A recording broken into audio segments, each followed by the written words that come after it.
Welcome back all of you to another lecture on literary theory, and today we are going to talk about the works of Mikhail Bakhtin, who has been one of the most influential figures not only in the field of Western literary theory, but also in the field of 20th century humanities in general.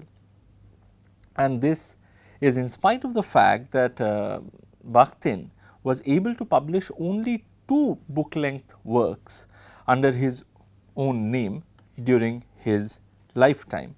And we will come to this publishing works under his own name. This might sound a bit odd, but when we go through our lecture today, you will understand why I am using this word. So, he was able to publish only 2 book length works under his name during his lifetime, and the rest of his creative output is primarily available in the form of long essays, many of which were compiled and published only after his death. So, why is Bakhtin so popular? One of the reasons why Bakhtin enjoys such a great reputation within the field of literary studies is because of the striking uniqueness of his work. Thus, though Bakhtin was associated with the intellectual circles of Russian formalism, and though he too, like the formalists, was repressed by the communist government of the day, his theoretical works on literature cannot be easily categorized under the rubric of formalism. On the other hand, attempts to categorize his theories as post-structuralist are also, I think, equally misplaced, and such attempts to categorize his works as part of the greater category of post-structuralism were actually made because his works became widely known in the Western world only during the 1980s and 1990s, when post-structuralism as a theoretical school was on the rise both in Europe as well as in America. But this categorization is flawed, and I do not think it can really be sustained, because Bakhtin's major works preceded by quite a few decades the rise of post-structuralism, and were not in any way influenced by any of the major theorists who ushered in the post-structuralist wave during the second half of the 20th century. And therefore, this resistance to easy categorization makes it imperative to study Bakhtin and his theoretical works separately, as a separate category altogether. Thus, in this course, we will be dedicating 2 lectures exclusively on Bakhtin. We will be dedicating 2 lectures to elaborate on the contribution of Bakhtin from within the field of literary theory. Now, in this as well as in the following lecture, I will be using the word dialogism, and I will be using it as a blanket term to discuss some of the key theoretical concepts that Bakhtin introduced, concepts like polyphony, concepts like heteroglossia, like carnivalesque and chronotope. So, these are some very unique concepts that Bakhtin came up with. But here I would also like to introduce a caveat, because I know that some of these concepts that I just mentioned are distinct as theoretical ideas, and therefore, they deserve to be studied individually and on their own right. But I also believe that in spite of this distinctness, there is an underlying coherence connecting all of these concepts. And in any case, I will be using the term dialogism not to bulldoze the distinctness of these different concepts, but rather as a sort of rough and ready category to signify the theoretical works of Bakhtin in its entirety. But before I move on to discuss Bakhtin's theoretical concepts, let us go through some of the historical context that framed this work, and also we will acquaint ourselves with a bit of his biography. Now, to narrate the life of Bakhtin is also to narrate the various stories of his being discovered and rediscovered by the academic circles. The first time Bakhtin was quote unquote discovered was actually in 1960s, when he had already lived for 6 decades and had finished some of his most important theoretical works. In this case, he was discovered by a group of young scholars who had come across his works in the Maxim Gorky Institute of Moscow, and who then went on to rescue Bakhtin from obscurity and bring him to limelight. He was also discovered by the Western academic world at large during the same time, when his book Rabelais and His World was published in English translation in 1968. But it is important to note here that for long this was the only text, Rabelais and the World was the only text of Bakhtin through which the Western academia knew him. His popularity surged further only during the 1980s and during the 1990s, when his other works were also made available in translation. And through both these discoveries, first by the group of students in Moscow and then by the Western academia at large, Bakhtin emerged onto the world stage not only as a scholar, but also as a kind of a semi-mythical heroic figure who had been both a victim as well as a survivor of political persecution, and even more remarkably, as someone who had continued to produce wonderfully thoughtful pieces during this period of hardship. Now, the problem of this emergence as a heroic figure is that the biography of Bakhtin that we have with us is almost a kind of mythologized history, in which one is never quite sure about the boundary line separating fact from fiction. But nevertheless, these are some of the broad outlines of his biography. So, Bakhtin was born in 1895 in a Russian town called Orel, but mostly grew up in cities like Vilnius and Odessa. Now, the reason I mention these places is because of the impact they had on Bakhtin in terms of languages. Bakhtin from his early days could speak not only Russian, which was his mother tongue, but also German, which he picked up from his governess. And this acquaintance with multiple languages was only enhanced with his move to Vilnius, where though the official language was Russian, the locals usually spoke in Polish or in Lithuanian. And also in Odessa, where young Bakhtin spent some part of his youth, he encountered multiple languages, because Odessa was a port city, is still a port city, where the inhabitants came from different cultural communities and they spoke varied languages.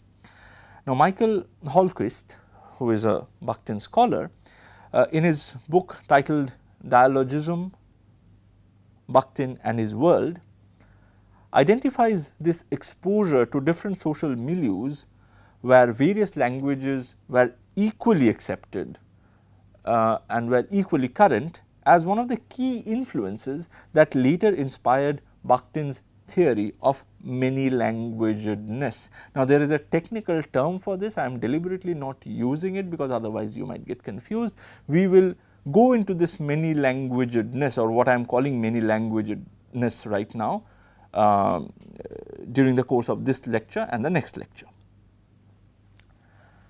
Now, as far as Bakhtin's education is concerned, he seems to have mostly followed on the footsteps of his elder brother Nikolai.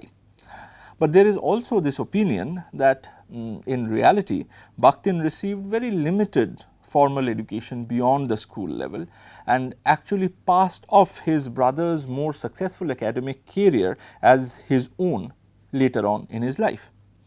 Indeed, one Bakhtin scholar is of the view that because Bakhtin's formal higher education was next to non-existent, his approach to academic research remained somewhat cavalier, and he had little scruple while lifting entire sections from the book of a German philosopher named Ernst Cassirer and using them in his doctoral thesis on Rabelais. But in the decade following the Bolshevik Revolution in Russia, Bakhtin was able to gather around himself, and irrespective of how well educated he was able to gather around himself a diverse group of intellectuals, which included people like Valentin Voloshinov and Pavel Medvedev. Again, I refer to these names, and these names are important because during the 1920s, a number of works were published under the names of Voloshinov and Medvedev and other acquaintances of Bakhtin, which have been claimed by later scholars as being written by Bakhtin himself. And examples of such works of disputed authorship would include a study on Freudianism and another on Marxism and the philosophy of language, which were published under the name of Voloshinov, and another work titled The Formal Method in Literary Study, which was published under the name of Medvedev. So, some scholars, quite a number of scholars actually, claim that these works were actually written by Bakhtin. But irrespective of whether they were entirely written by Bakhtin himself or not, these works bear testimony to the diverse topics of research and discussion that characterize the circle of friends that Bakhtin had gathered around himself during this time. And during the 1920s, Bakhtin also published a work under his own name, which was a study of the Russian novelist Fyodor Dostoevsky, and the work was titled Problems of Dostoevsky's Art. And this work is widely regarded as one of the seminal contributions of Bakhtin to the field of literary theory. And this is a work which he later expanded and published under a slightly different title, and the title is Problems of Dostoevsky's Poetics. So, not Dostoevsky's art, but Dostoevsky's poetics. We will discuss this work in further details when we start elaborating Bakhtin's theoretical concepts later during our lecture, but for now let us move on with the discussion of his life. The year 1929 was the year when this Dostoevsky book was published, but that was really a calamitous year for Bakhtin, because that was also the year when Bakhtin was arrested and he was sent to exile to a distant part of Kazakhstan, modern day Kazakhstan, which was at that point of time part of the Soviet Union. But nevertheless, this period of exile proved very fruitful intellectually for Bakhtin, because this was a time when he worked on some of the very important monographs, important studies on novel, which later became very famous and which later were translated and collected in the book The Dialogic Imagination. In the late 1930s and early 1940s, Bakhtin completed two other works. The first was a study on Bildungsroman, or novel of growing up, novel of education. But this work today only exists as a fragment, because the manuscript that Bakhtin had sent to the German publisher was destroyed during the bombing of the Second World War, and the copy that Bakhtin had with himself was apparently used up by him to roll cigarettes in the absence of cigarette paper. So, that document is largely lost. The second book that he produced during this period was actually his thesis on Rabelais, which he submitted in 1941 to the Maxim Gorky Institute of World Literature in Moscow, and he submitted that for a doctorate degree. But it was only admitted by the institute years later and after much controversy. And this is in fact the work that was later published under the title Rabelais and His World, and became again one of Bakhtin's seminal contribution to the field of literary theory. Bakhtin's fortune really began to turn in the 1960s, when, as mentioned earlier, he was quote unquote discovered not only by a large number of readers within Russia, but also abroad. Bakhtin, whose health was ravaged by years of hardship and who had also lost one of his legs to a decaying bone disease, was now suddenly transformed from being a German teacher in an obscure town of Russia to being an intellectual hero. And his last years were spent in Moscow in academic limelight, where he returned back to some of the philosophical interests that he had in his younger days, and during this period of time he worked on essays which he had produced before his Dostoevsky book. These were, however, not published during his lifetime, and it was only after his death in 1975 that these, along with most of his other important monographs on literary studies, were compiled and published. And as mentioned before, Bakhtin really became a prominent name, almost a phenomenon, in the Western academia after 1980. So, though some of his works now date back almost a century, their impact nevertheless retains a kind of freshness within the field of Western literary theory. So, with this background in place, let us now move towards his theoretical concepts. And the first set of ideas that we are going to take up is the notion of polyphony and how this notion of polyphony is related to the concept of dialogism. Now, if you open your dictionary and look for the term polyphony, you will see that it is usually used to denote certain pieces of music. Certain pieces of music in which different melodic lines are sung or played simultaneously. They are played parallel to each other, and this achieves a kind of harmony. So, this playing simultaneously of different melodic lines to achieve a harmony is what is usually known as a polyphony. Bakhtin, in his study Problems of Dostoevsky's Poetics, which was published as Problems of Dostoevsky's Art, borrowed this term from the world of music and used it to signify what he considered to be a unique feature that characterized Dostoevsky's novels.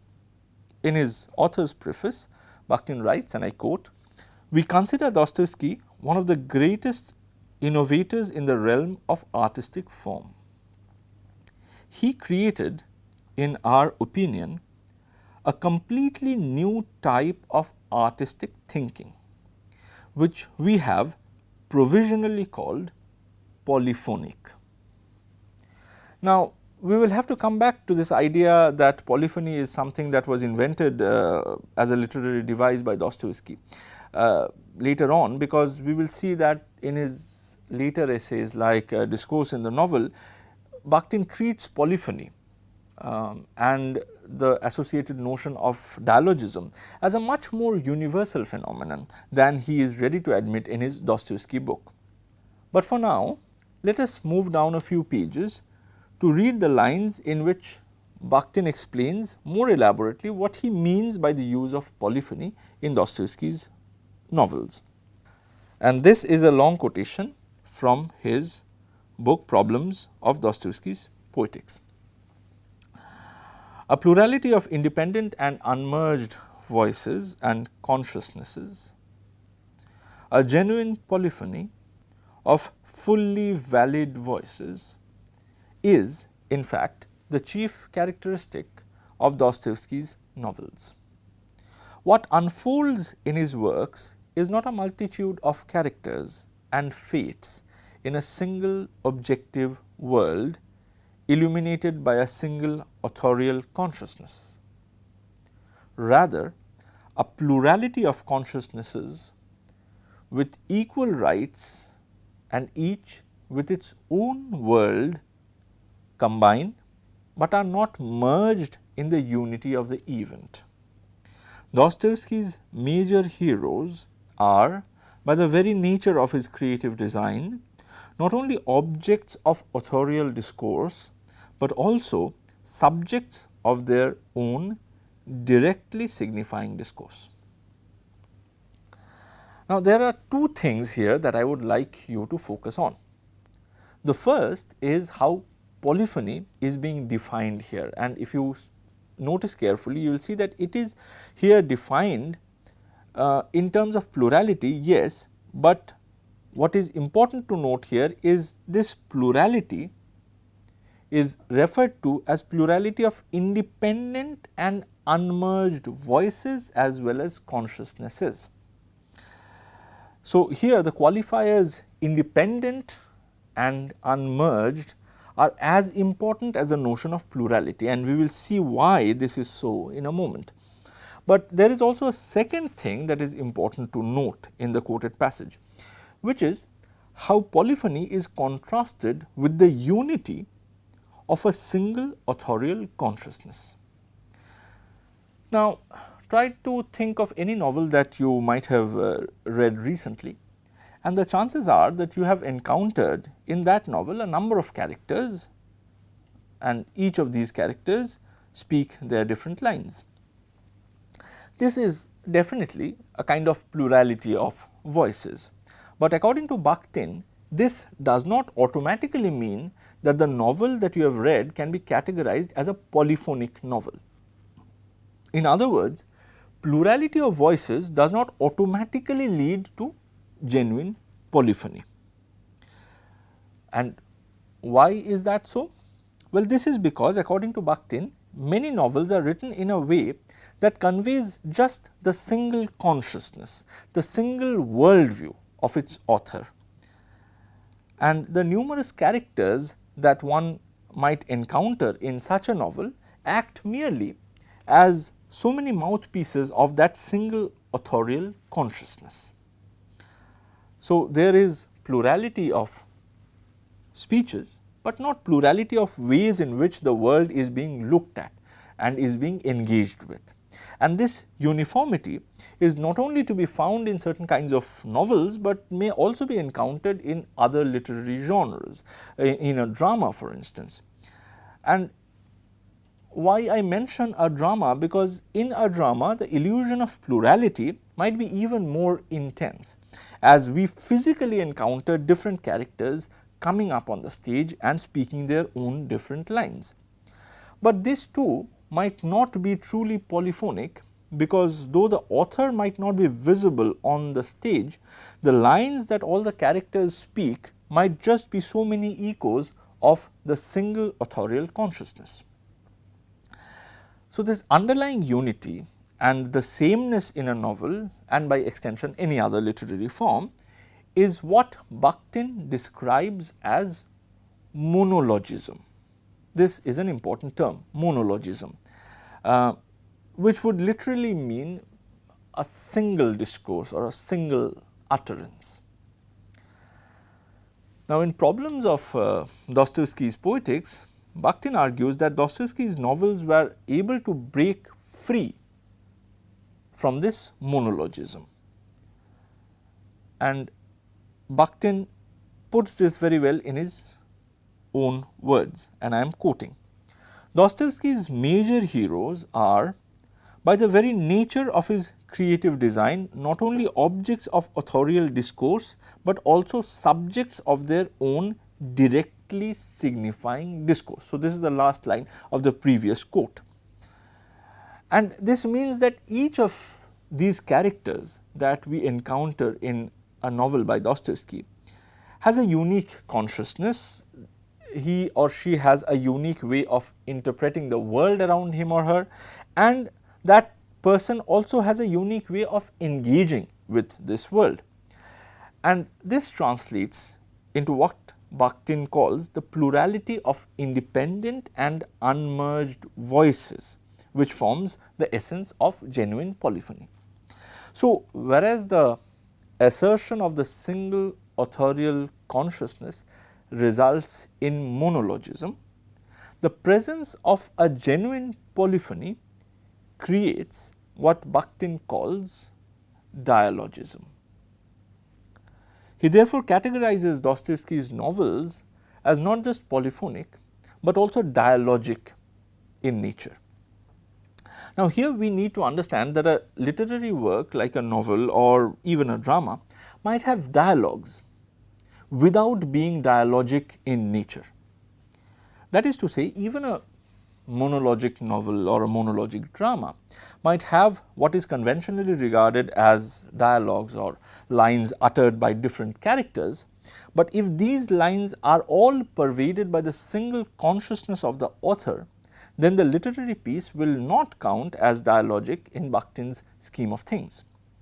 Bakhtin points this out, in fact, in no uncertain terms, and I quote, "The polyphonic novel is dialogic through and through.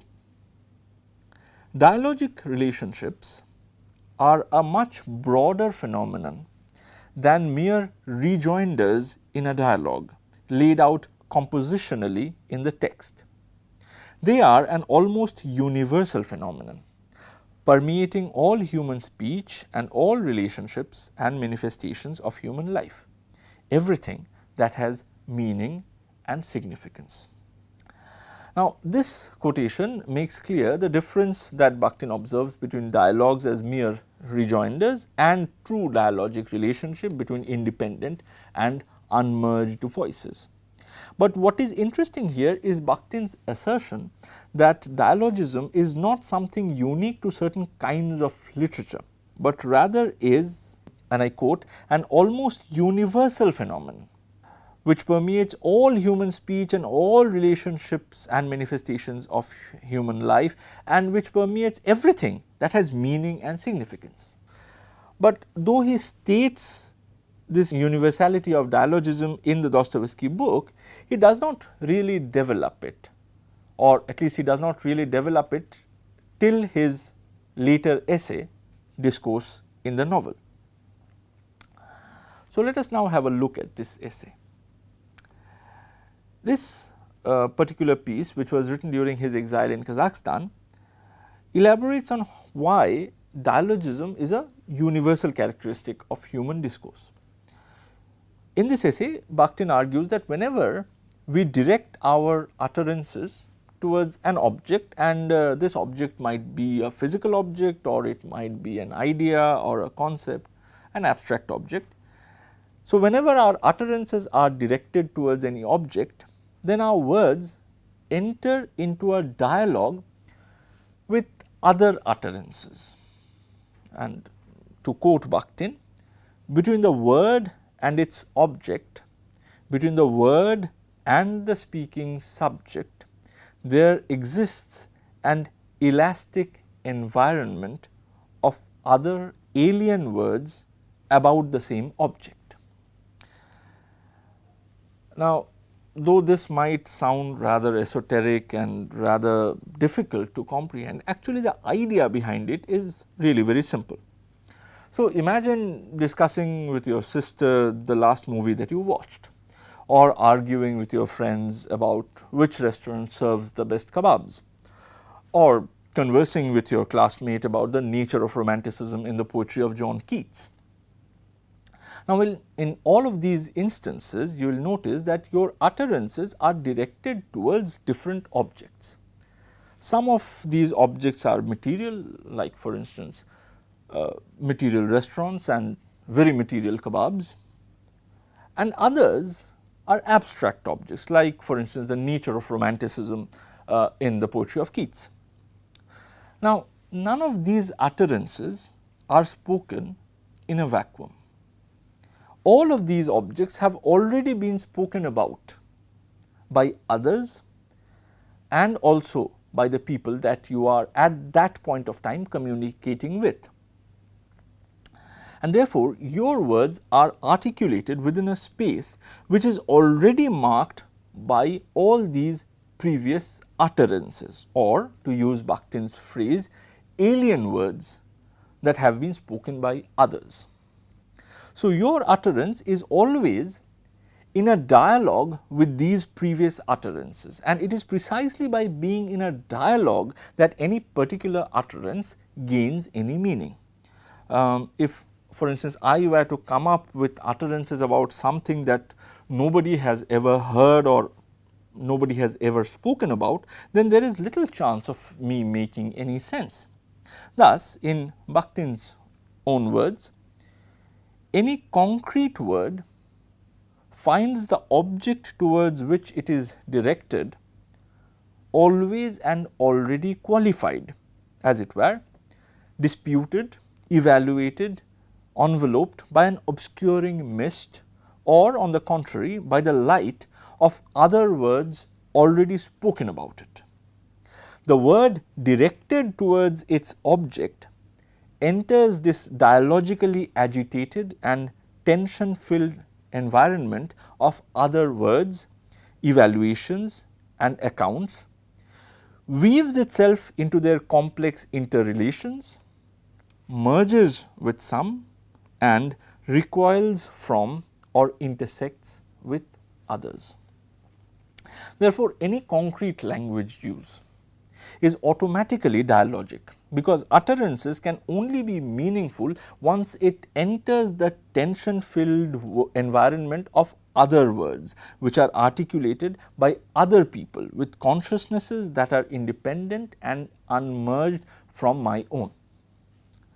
This will mean that an example of a concrete language use, like a novel for instance, cannot but be dialogical.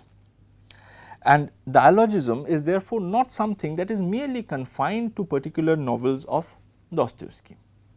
Of course, it is very possible that in certain texts like those written by Dostoevsky, this dialogism is made more pronounced by stylistic innovations, and in the novels of some other author, monologic tendency might be observable, where there is an attempt by the author to assert a single viewpoint. But even in these later kinds of text, it is possible to hear the echo of alien words of other independent consciousnesses, which creates the field of signification and meaning making. So, even if the author's tendency is monologic, it is possible for a text to be read dialogically by going beyond the authorial intention and by locating the traces of the tension filled environment within which utterances ultimately gain meaning. We will see how this possibility of reading the underlying conflicts, contradictions and plurality within any particular text plays an important role in other Bakhtinian concepts like heteroglossia or like carnivalesque, and we will take these concepts up in our next lecture. Thank you.